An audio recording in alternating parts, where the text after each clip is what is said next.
오늘도 우리 하나님이 저와 여러분에게 복 주시고 은혜 주시는 복된 주일, 또 특별히 이 추석, 이 명절 주간 되시기를 먼저 주의 이름으로 간절히 축원드립니다. 미국 밤 무어헤드 목사님의 우리 시대의 역설이란 글이 있습니다. 이런 내용입니다. 건물은 더 높아졌지만 인격은 더 작아졌고, 고속도로는 더 넓어졌지만 시야는 더 좁아졌다. 소비는 많아졌지만 더 가난해지고, 더 많은 물건을 사지만 기쁨은 줄어들었다. 집은 커졌지만 가족은 더 적어졌고, 더 편리해졌지만 시간은 더 없다. 학력은 높아졌지만 상식은 부족하고, 지식은 많아졌지만 판단력은 모자란다. 전문가들은 늘어났지만 문제는 더 많아졌고, 약은 많아졌지만 건강은 더 나빠졌다. 오늘 우리의 삶을 보면은 분명 과거보다 풍성해졌는데 우리의 마음은 더 가난해졌다라고 여길 때가 많습니다.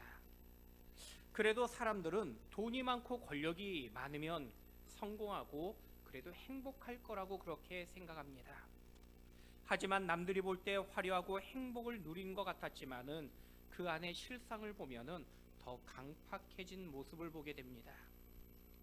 우리나라 재계 서열 2위인 SK그룹이 있습니다. 최태원 회장과 그의 아내 노소영 씨가 이혼 소송을 얼마 전에 했던 그 판결이 나왔습니다. 6월 17일 서울고등법원에서 최 회장에게 전처였던 노소영 씨에게 위자료로 1조 3천억 원의 재산을 나눠주라는 판결을 했습니다. 판결 후에 이 노소영 씨가 기자들과 인터뷰를 했는데 자신은 평생 동안 늘 불행했다라는 그런 인터뷰의 기사를 보았습니다. 우리나라에서 돈을 가장 많이 가진 부부였지만은 사실 자신들은 서로가 늘 불행했다라고 그렇게 여겼던 것입니다. 결국 세상에 돈이나 물질이 진정한 행복을 줄 수는 없다는 것입니다. 여러분, 우리가 세상에서 성공하고 복된 삶을 사는 것도 중요합니다. 하지만 성경은 진정한 인생의 축복은 먼저 하나님 앞에 복된 인생으로 인정받는 것이라고 말씀하십니다. 그래서 우리는요, 이 땅에서 살았던 것을 가지고 마지막 주님 앞에 섰을 때 주님께 잘했다고 칭찬받는 인생이 바로 복된 인생인 것입니다. 여러분, 저는요, 먼저 여러분의 인생이 끝을 향해 달려갈수록 하나님 앞에 인정받고 사람들에게 칭찬 듣는 저와 여러분이 될 수 있기를 축원드립니다. 오늘 본문의 이삭에 대한 평가는요, 복받은 인생이라고 말씀하고 계십니다. 사실 이삭은요, 아브라함처럼 본토 친척 아비집을 떠났던 믿음의 사람은 아니었습니다. 또 자신의 아버지 야곱처럼 자신의 아들 야곱처럼 어떤 고생이나 특별한 간증의 삶을 살았던 것도 아니었습니다. 어쩌면 우리와 같은 너무나 평범한 그러한 그 신앙인이었습니다.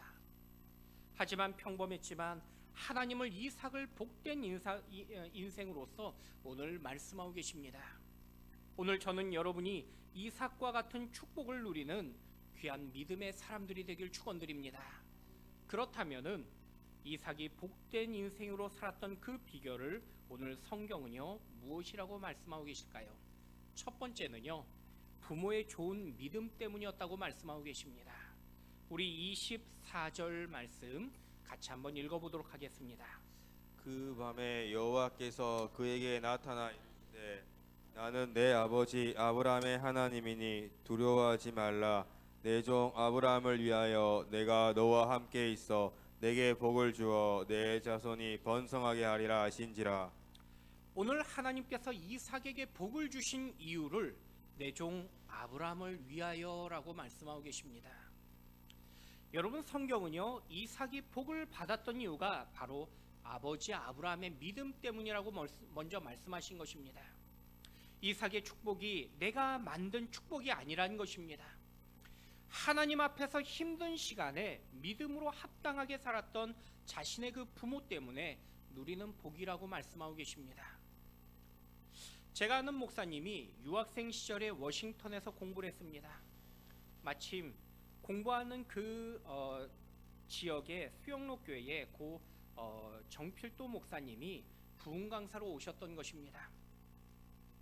공부하던 이 동료 목사님에게 이 아버지 목사님의 안부를 물었던 것입니다. 그리고 그날 받으셨던 정필도 목사님 사례를 이 아들 목사님에게 다 주셨다라는 그런 말씀을 하는 것입니다. 여러분, 당시에 많은 유학생들이 있었지만요, 특별히 그 목사님에게만 이 목사님이 은혜를 주신 이유는 그 목사님 때문이 아니라는 것입니다. 단지 그분의 아버지를 잘 알았기 때문인 것입니다. 나는 아무것도 안 했지만은 단지 아버지 덕분에 은혜를 누렸던 것입니다. 여러분, 우리가 복을 받는 이유가 내가 무엇인가를 먼저 잘했기 때문이 아니라는 것입니다. 정확하게 우리는 복을 만드는 사람이 아니라 위로부터 복을 받는 사람이라는 것입니다. 믿음의 자녀들은요, 믿음의 부모로부터 받는 축복이 있습니다. 하나님은 아브라함을 의롭게 여기셨고 그에게 주신 축복을 이제 이삭에게도 주셨다고 말씀하고 있는 것입니다. 그런데 그 약속은요, 오늘 저와 여러분에게도 동일하게 말씀하십니다. 우리 출애굽기 20장 6절 말씀 같이 한번 읽어보겠습니다. 나를 사랑하고 내 계명을 지키는 자에게는 천대까지 은혜를 베푸느니라. 요즘 상대적인 박탈감이라는 이야기를 청년들이 많이 합니다. 그래서 청년들은요, 스스로를 벼락거지, 영끌 또는 흙수저 같은 그러한 말들로 자신을 표현합니다. 그런데 이 모든 말의 공통점은 내 부모가 다른 부모처럼 부자거나 어떤 권력자거나 어떤 힘을 능력을 가진 그런 부모가 아니라는 표현을 하는 것입니다. 상대적인 내가 박탈감으로 내 불공평함을 의미하는 것입니다. 그런데 오늘 말씀을 오해하면서 아니 성경까지도 믿음의 부모와 처음 믿는 1세대를 차별한다라고 여기는 그러한 생각을 할 수 있습니다. 마치 아브라함과 같은 믿음의 부모가 내게 없기 때문에 내가 지금까지 복을 받지 못했다라고 오해하는 것입니다. 지금까지 안 된 모든 것이 바로 부모 탓이고 나의 가정 탓이며 심지어 나에게 믿음의 부모로 허락하지 않은 내 하나님 탓이라고 그렇게 오해하는 것입니다. 그러나 성경은요, 지금 그렇게 말씀하신 것이 아닙니다. 오늘 본문은 오늘 내가 복을 받고 누리는 것이 우연이 아니라는 사실을 먼저 말씀하십니다. 나를 위해 내 부모의 기도가 있었고, 아니 내가 믿음의 1세대라고 여길지라도 나를 위하여 기도하는 누군가가 있었기 때문에 나의 복이 여전히 누리고 있다는 것을 말씀하신 것입니다. 여러분, 성경은요, 내가 누린 모든 하나님의 은혜가 바로 내가 만들어낸 내 삶의 결과라고 말씀하지 않습니다. 누군가의 기도와 헌신이 분명히 있었다고 우리에게 가르쳐주며 말씀하고 계신 것입니다. 그런데 더 중요한 사실이 있습니다. 바로 내가 믿음으로 살아가고 내가 주님을 인정한 삶을 살아갈 때 하나님은 나를 통해서 또한 내 자녀들이 복되게 하실 것이며 나를 통해 다른 이들이 또한 복된 인생이 되게 하실 것임을 약속하며 또한 말씀하고 계신 것입니다. 그래서 오늘 내 삶은요, 나만을 위한 삶이 아니라 내 자녀와 아니 더 나아가 다른 사람들을 위한 그러한 영향력 있는 인생이 될 거라고 말씀하고 계십니다. 그래서 만약 그 사실을 내가 믿고 알고 있다면요, 우리는 오늘 하루의 이 시간을 함부로 살아갈 수가 없게 되는 것입니다. 하나님이 기뻐하는 삶을 살 수밖에 없게 되는 것입니다. 여러분의 삶이 복된 삶이 되시고 나를 통해 내 가정과 교회가 또 내 주변의 지인들이 복된 인생들이 될 수 있기를 먼저 주님의 이름으로 간절히 축원드립니다. 성경에 보시면요, 다윗을 하나님의 합당한 사람이라고 말씀하고 계십니다. 그러나 솔로몬 이후에 이스라엘은요, 남과 북으로 나눠집니다. 북이스라엘은요, 다윗과 무관한 사람들이 왕이 되었고 남유다는 다윗의 후손들이 왕이 됩니다. 그런데 북이스라엘 왕들은요, 매번 잘못했을 때마다 하나님께서 그 왕가를 하나님이 책망하시고 심지어 멸하십니다.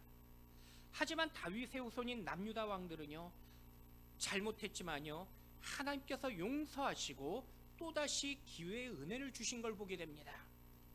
그런데 용서하실 때마다 성경을 잘 보시면요, 그때 하시는 말씀이 있는데 바로 내 종 다윗을 위하여라는 말씀이 기록되어져 있다는 것입니다. 여러분, 다윗이 한번 믿음으로 잘 살았더니 그의 후손들까지 하나님이 그 진노에서 용서하시는 은혜를 주시더라는 것입니다. 여러분, 오늘 우리가 믿음으로 잘 살아야 되는 이유는요, 내 믿음의 선택이 나로 끝나지 않기 때문에 중요하다는 것입니다. 내가 믿음으로 잘 살면은 하나님은 오늘 나에게 복을 주실 뿐만 아니라 내 자녀와 내 가정과 또 내 지역과 그리고 내 지인들에게까지 복 주시는 은혜를 주신다는 것입니다. 하지만 내가 하나님을 기쁘게 하지 못하면요, 나만 저주의 삶을 살아가는 것이 아니라 나 때문에 내 자녀들이 묶이게 되어지고요, 또 내 주변과 지인들이 묶이는 삶을 살 수밖에 없게 됨을 말씀하고 계신 것입니다. 그래서 우리가 믿음의 삶을 잘 살아야 되는 것입니다.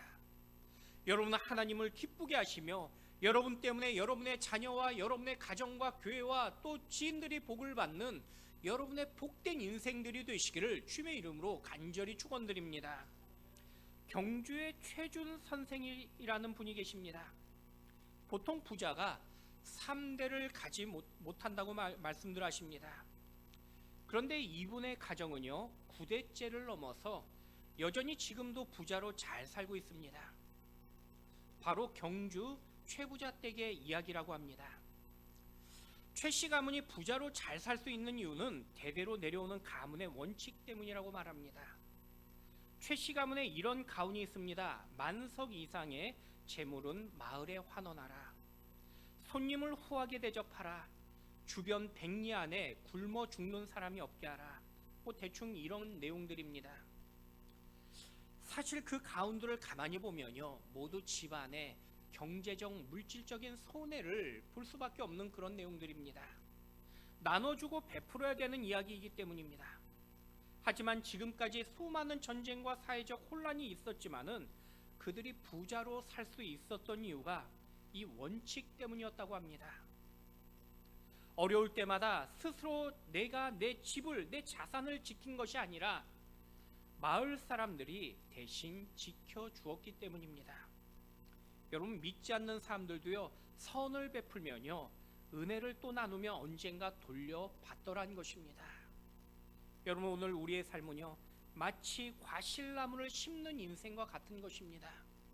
오늘 내가 하나님 앞에 심은 것은 나만의 축복이 아니라 내 자녀들과 내 주변을 위한 좋은 씨앗이 되는 것입니다. 그래서 우리는요, 지금 믿음의 씨앗을 날마다 심어가는 인생들이 되어야 하는 것입니다. 여러분, 나 때문에 다음 세대가 저주받을 수도 있고요, 나 때문에 하나님의 복을 받을 수도 있다는 것입니다. 여러분의 자녀가 축복을 받을지 저주를 받을지는 여러분의 몫이 되는 것입니다. 여러분, 나 때문에 내 자녀들이 잘 되어지고 나 때문에 다른 사람이 살아나는 여러분의 복된 믿음의 복의 주인공이 되길 축원드립니다. 우리 베델교회 때문에 이 지역이 더 잘 되어지고 이웃들이 복을 받는 우리 교회가 되시기를 주님의 이름으로 간절히 축원드립니다. 두 번째는요, 예비의 하나님을 믿었기 때문이라고 말씀하고 계십니다. 우리 22절 말씀 같이 한번 읽어보도록 하겠습니다. 이삭이 거기서 옮겨 다른 우물을 팠더니 그들이 다투지 아니하였으므로 그 이름을 르호봇이라 하여 이르되 이제는 여호와께서 우리를 위하여 넓게 하셨으니 이 땅에서 우리가 번성하리로다 하였더라. 앞서 22절 말씀은 이삭이 우물을 팠던 그러한 사건의 이야기입니다. 그런데 우물만 파면요, 동네 사람들이 몰려와서 그 우물을 메꾸고 빼앗는 것입니다. 하지만 이삭은요, 싸우지 않고 다른 곳에 가서 다시 우물을 팠습니다. 그런데 또 와서 빼앗는 것입니다. 하지만 이삭은요, 여전히 그들과 싸우지 않았습니다. 대신 다른 곳에서 또다시 땅을 파기 시작합니다. 그런데 놀라운 것은 땅만 파면은 우물이 나오는 것입니다. 이렇게 몇 번 땅을 파고 빼앗기고 다시 땅을 파는 이런 일을 반복했습니다. 여러분, 지금도요, 물은 우리가 생명과 직결되는 문제입니다. 고대 중동에서 물은 또한 생명이었습니다. 모든 사람들에게 가장 중요한 그러한 생명의 근원이 물이 되기 때문입니다. 그런데 이삭은요, 지금 이 기근 속에서 우물을 인생의 전부로 여기진 않았습니다. 만약 우물을 내 생명처럼 여겼다면은 누군가 내 우물을 빼앗으려고 할 때 그걸 빼앗기거나 주지 않을 것입니다. 끝까지 목숨 걸고 목숨만큼 중요하기 때문에 지켜야 될 것입니다. 하지만 이삭은요, 그렇게 하지 않았다는 것입니다. 이삭의 마음에 내 축복은, 내가 가장 중요한 것은 우물보다도 하나님이라는 그 마음이 있었기 때문에, 또 하나님께서 나를 위하여 이 모든 것을 예비하셨다는 그 믿음을 가졌기 때문에 빼앗기면 빼앗기는 대로, 뺏으면 뺏는 대로 그는 포기했던 것입니다. 그래서 이삭은요, 쫓기며 르호봇에 갔을 때 종들에게 이렇게 이야기합니다. 여호와께서 우리를 위하여 넓게 하셨다라고 믿음으로 담대하게 선포했던 것입니다. 여러분, 흔히 사람들이 빼앗기고 도망치면요, 원망하고 불평하게 됩니다. 아니, 이제는 우리에게 미래도 없고 내일의 소망도 없다고 우리는 마음에 낙심하게 됩니다. 그런데 이삭은요, 지금 쫓겨가고 도망친 곳에서 종들에게 우리가 번성할 일밖에 없다라고 그렇게 말하고 있는 것입니다.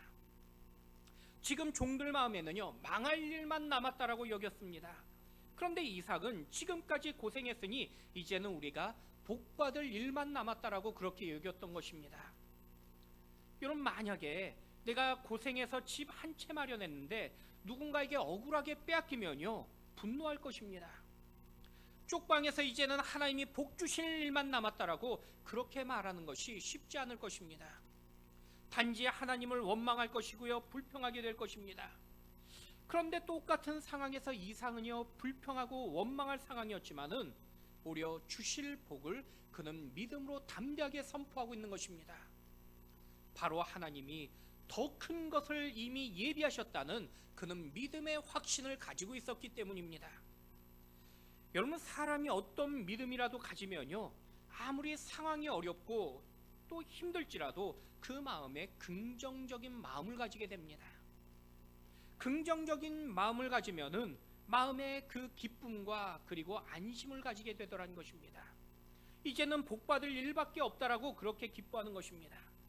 하물며 하나님을 향한 참된 믿음을 가진 인생은요, 세상의 어떤 환경과 그 상황에도요, 흔들리지 않는다라는 것입니다. 아니, 오히려 그 마음에 담대함을 가지게 되는 것입니다. 그런데 그 비결은 바로 이 모든 것이 예비하신 하나님이 계시다란 그 믿음을 가질 때라는 것입니다.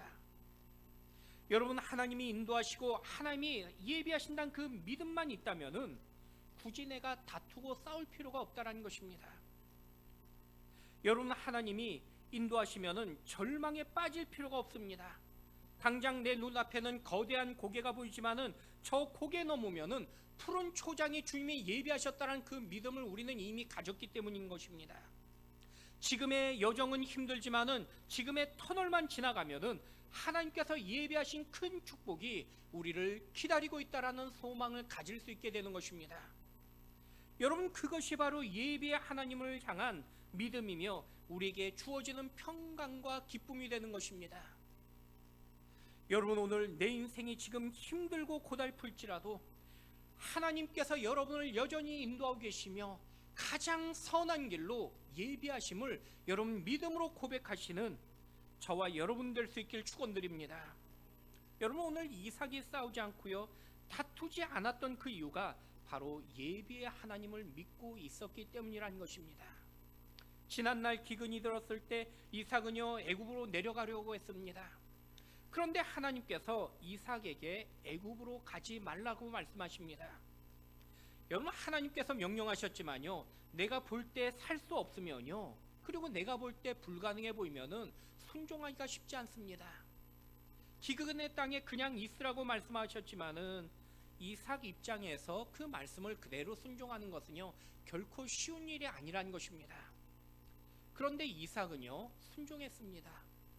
순종했을 때 하나님께서는 상상치 못하는 놀라운 복을 허락하신 것입니다. 땅을 파면은 무조건 물이 솟아오릅니다. 여러분, 남들 잘 될 때 잘 되는 것도 축복입니다. 그런데 진짜 축복은요, 남들이 다 안 된다고 말할 때에 나만 잘 되는 것이 진짜 축복이라는 것입니다.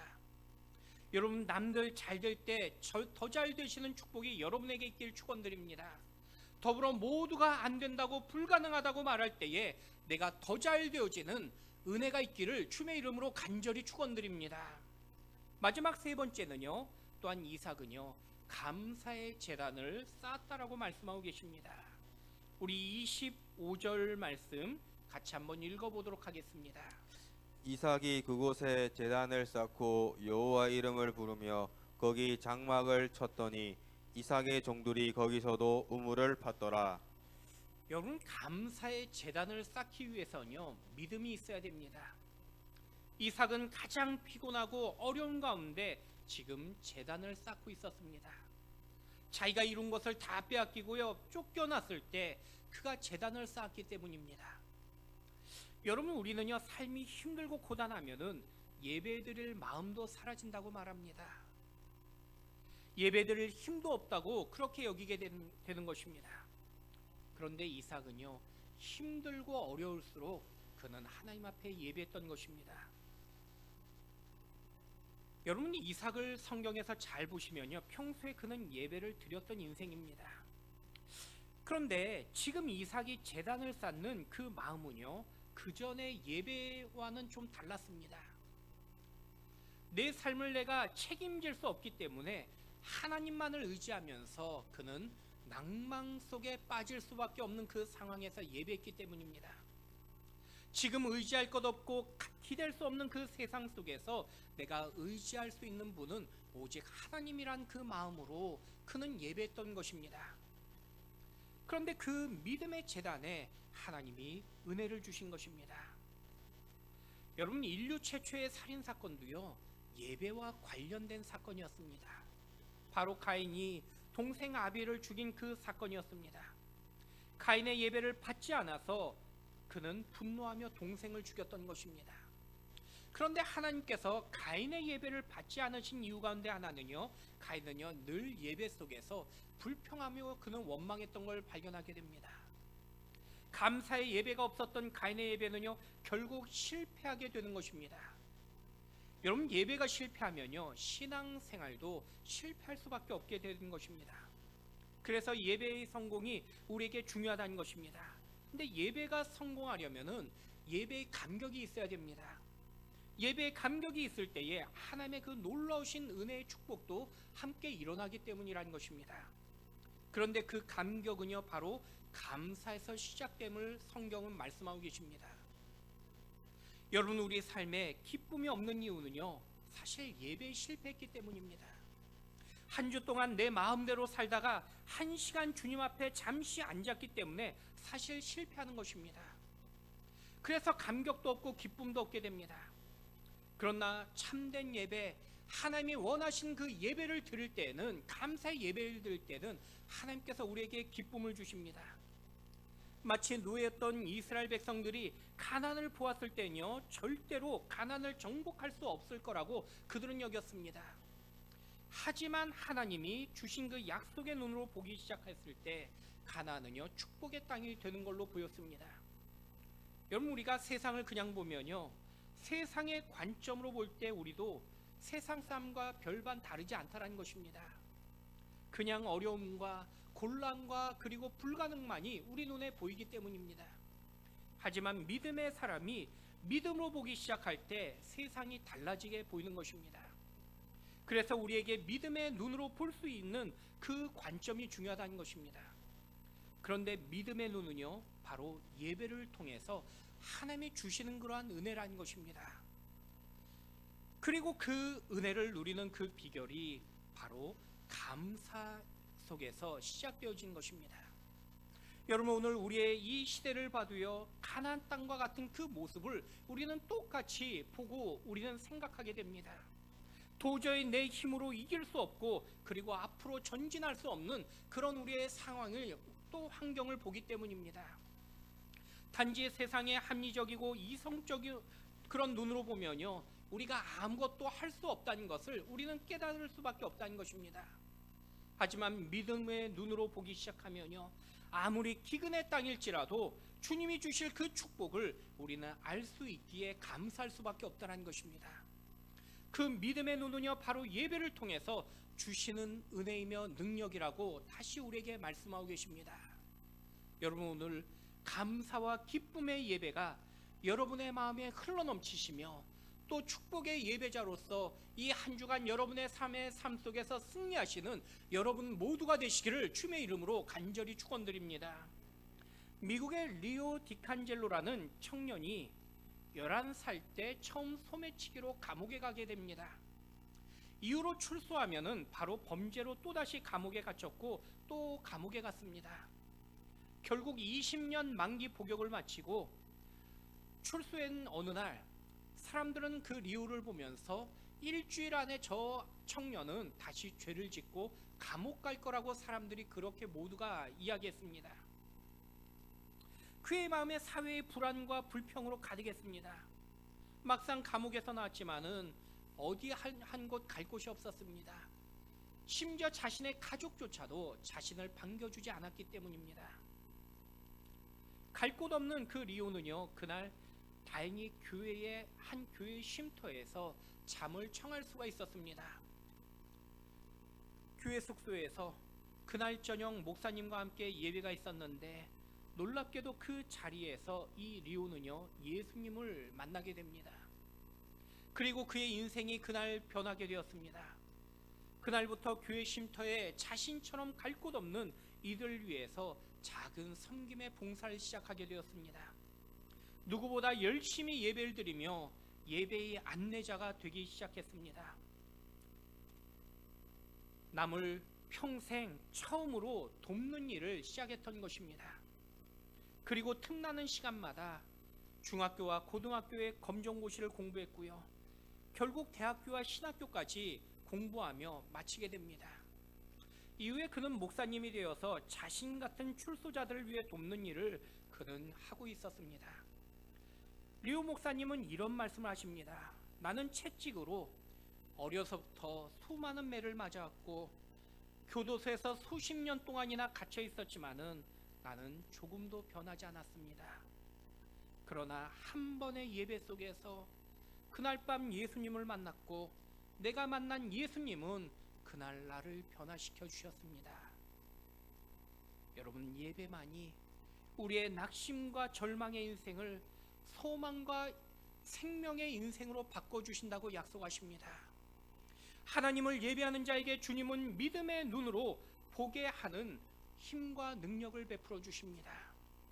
여러분, 내가 살아온 인생을 볼 때 절망적이고 모든 것이 불가능하다고 여겨진다면 먼저 감사의 예배를 통해서 여러분의 마음과 관점과 또 틀을 바꿀 수 있는 여러분 모두가 되길 축원드립니다. 말씀을 맺겠습니다.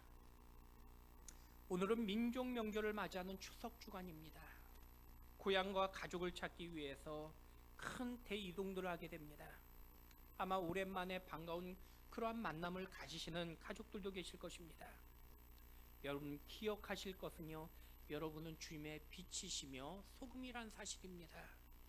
여러분 때문에 모든 만남이 더 기쁨을 누리고 서로가 행복할 수 있어야 되는 것입니다. 여러분, 주님은요, 여러분에게 먼저 복의 근원이 된다라고 말씀하고 계십니다. 여러분의 삶에서 또 여러분의 일상의 만남을 통해서 늘 감사의 예배자, 여러분의 입술과 여러분의 삶이 하나님 앞에 영광 돌리며 또 모든 이들에게 칭찬 듣는 복된 여러분의 이 한 주간이 되길 축원드립니다. 더불어 이 한 주간에도 홀로 계시는 우리 사랑스러운 성도님들에게도 주님의 위로와 평안을 함께 하시기를 다시 한번 간절히 축원드립니다.